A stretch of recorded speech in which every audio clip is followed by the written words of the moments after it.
Check करना है कि given function f x that is x into two to the power x minus one divided by two to the power x plus one even है या फिर odd है। तो सबसे पहले तो फंक्शन की डोमेन अगर चेक करें तो फंक्शन की डोमेन यहाँ से set of all real numbers देखने को मिल रही। फिर सबसे पहला काम तो ये किया कि गिवन और चेक करना था, फंक्शन की डोमेन सिमेट्रिक इंटरवल गिवन है तो पहली रिक्वायरमेंट तो पूरी हो गई। फिर अब एक काम ही करते हैं, गिवन और चेक करने के लिए एक्स को माइनस एक्स से रिप्लेस कर देते हैं। तो जैसे ही एक्स को माइनस एक्स से रिप्लेस किया, ये फर्दर मिला f of minus x equal to minus x और ब्रैकेट मिला two to the power minus x minus one divided by two to the power minus x plus one. तो first bracket को ऐसे रखना that is minus x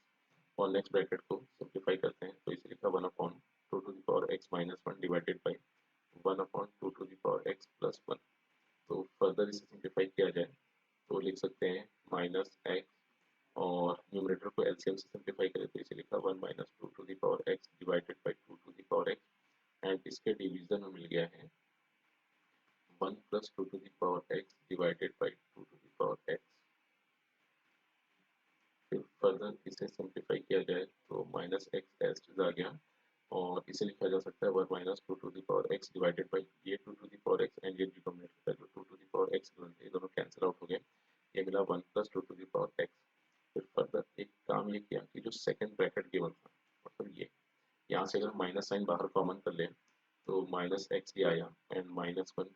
यहाँ से मिला। फिर फर्दर लिखा two to the power x minus one divided by two to the power x plus one. तो यहाँ से अगर हम देखें ये माइनस तो कलेक्टिवली प्लस बन गया। तो यहाँ से एफ ऑफ माइनस एक्स ये फर्दर देखने को मिला x times two to the power x minus one divided by two to the power x plus one that is nothing but f of x. तो यहाँ से अगर देखें f of minus x equal to f of x देखने को मिला तो इसका सीधा सा मतलब ये है ये जो भी फंक्शन गिवन था that is an even function. मतलब यहाँ पर x into two to the power x minus one upon two to the power x plus one एक इवन फंक्शन